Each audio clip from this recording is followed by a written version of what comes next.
Hugh, when you say best player available at the second pick, does that are you locked into a quarterback there? Are you locked into a quarterback with one of your first two picks? No, I think what we're locked into is what's best for us. Again, as I evaluate our team, and I think, again, everybody mentioned free agency. There's going to be some players that stay. There might be some players that leave. And until you kind of know exactly what you have, do you know what direction do you want to go? And there's a lot of good football players here this year that we're going to get a chance to evaluate. But I think where we go and how we go about it, I think all that plays into it. And then I think what's most important is that we take players that are really good players and really good fits for us, regardless of what position they play. That's going to help us be successful as we move forward. Hugh, you got about, I think, maybe 6 days left. Do you anticipate you guys might be using one of the tags for these guys? Again, we could, but you never know how that's going to play out. Again, there's 6 days, as you said, and a lot of things can happen in 6 days. But again, I don't know exactly if we need to get to that level right now. But if we do, we will. We think that's the best thing for us. Hey, Hugh, with your offensive staff, I don't think you have a quarterback coach. How are you going to divide the duties between you and Pat and Kirby? Oh, we have a quarterback coach. I know everybody says that. I mean, he just doesn't have that title. But obviously, I'm going to be very involved with our quarterbacks. That's something I feel very good about doing. But Pep Hamilton will be very involved with our quarterback as well. And I think between the two of us, we'll be able to get a guy up and running and playing the way we think that we need to play. Don't you need to come out of the draft with a quarterback?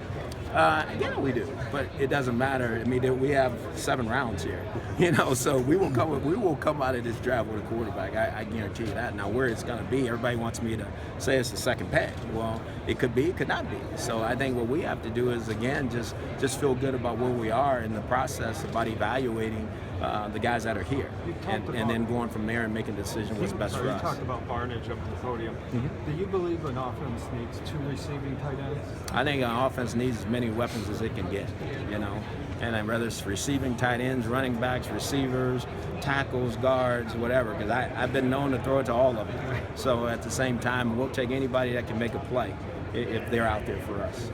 Hugh, are there certain principles from Marvin? You spent so much time with him that you're going to apply in Cleveland, and maybe what would be one or two that are important to you? Well, I think I know everybody.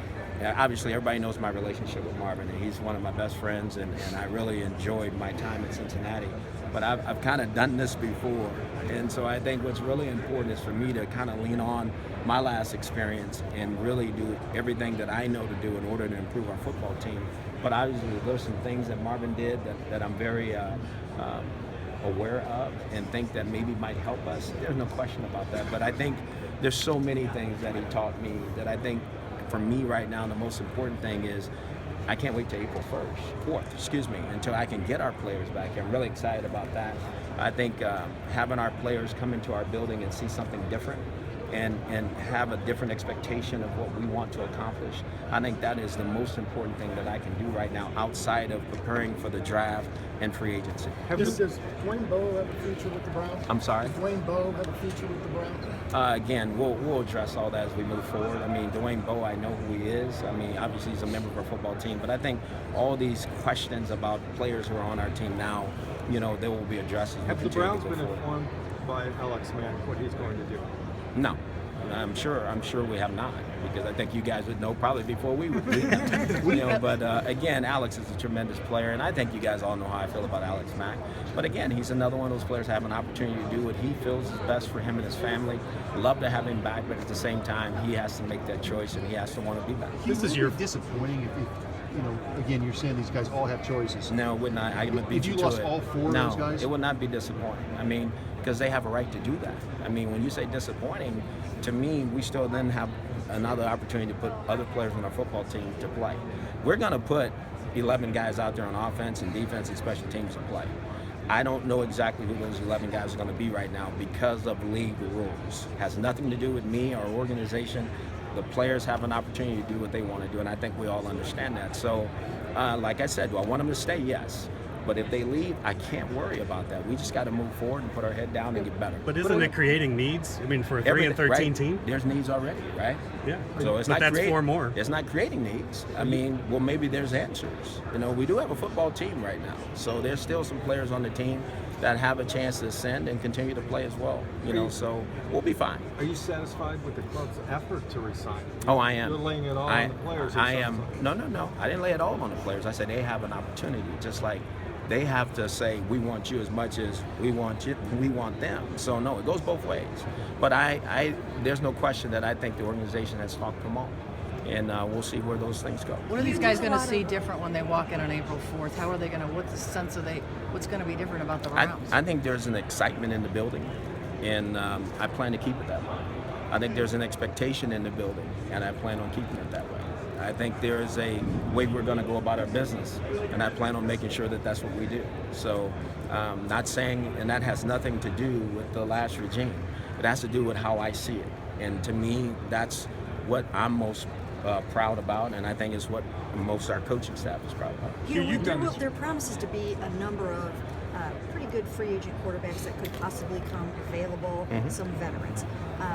What is your philosophy or your thought on going after some of those guys as opposed to a quarterback at number 2? Mary, we'll do whatever we can to improve our football team. Free agency, draft, but I think we want to be major players in the draft more so than we are in free agency, because I think that's how you get guys on your team and you keep them. But if there's an opportunity, if we see an opportunity that fits for us, and it's the right thing for us to do in free agency, we'll do that too, because I think that's important. This is another quarterback philosophy question.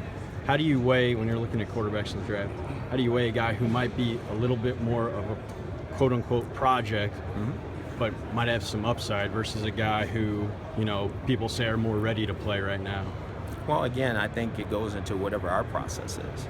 You know, I don't think you get caught up into, you know, what people say. You know, a lot of people say a lot of different things. A lot of people say a lot of things about me, you know, so I don't worry about that. I worry about what I think we need and how we need it.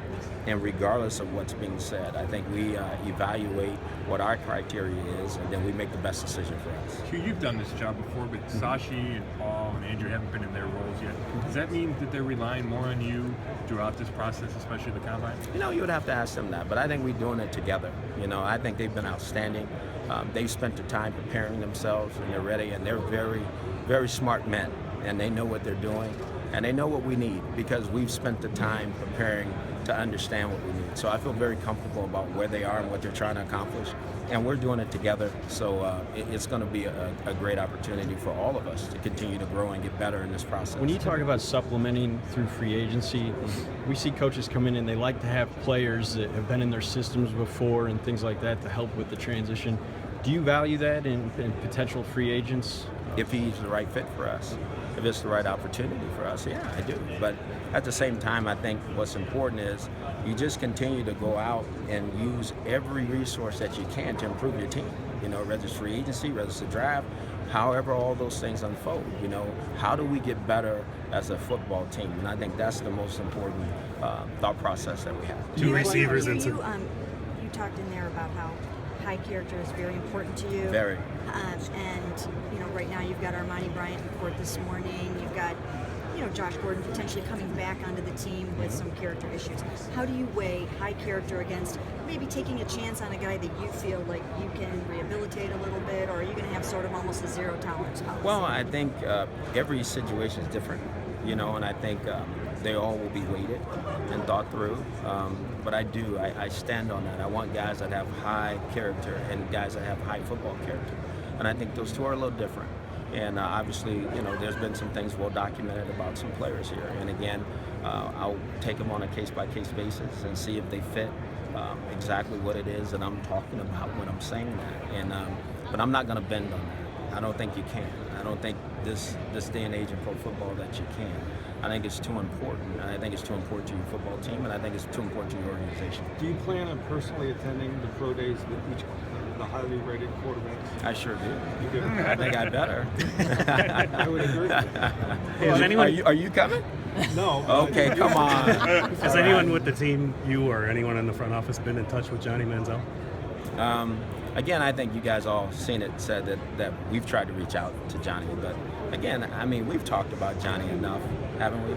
You know, and I'm being honest. I mean, we've made a statement, and I want to stand by that because it's the best way to be, and that's where we're going to leave that. You mentioned drawing on past experience. You mentioned drawing on your past experience as head coach. Can you look back to that early tenure, that 04-05 under Marvin in Cincinnati, and that changeover since you were part of that? Are there, I don't know if you want to say there's similarities, but can you draw on that experience, I guess, here? I can. You're right. I mean, there are some similarities there. I mean, he took over a organization that wasn't doing as well, and he's put a stamp on it. And I would like to say to all of you, I wish I could have that kind of effect, even faster, or organization than Marvin did. He did it right. I mean, those guys are a great organization, great football team, and they have a lot of great things going. And I'm envious of anybody who's doing great across the National Football League, because that's what we want to be and that's what we expect to be.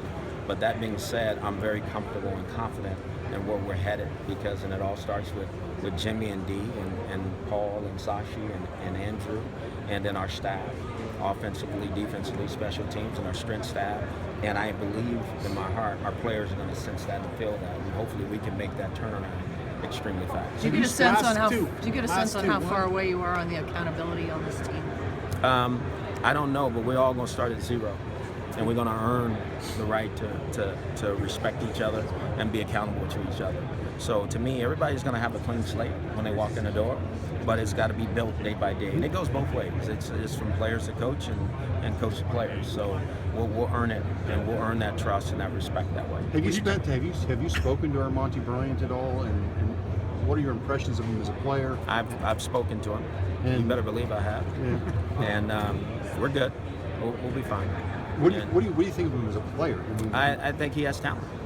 But again, it's not just about talent. You got to be a Cleveland Brown football player, and what we're looking for. So we'll continue to go from there. Scott, last one. When you talk about Parcells, when as a head coach, I'm sorry. Wherever Bill Parcells went as a head coach, he always brought some guys that he knew. Oh boy, yeah. When it comes to free agency, do you have added interest in guys that you have been around, you've seen practice, things like that? Only if they fit what we're looking for.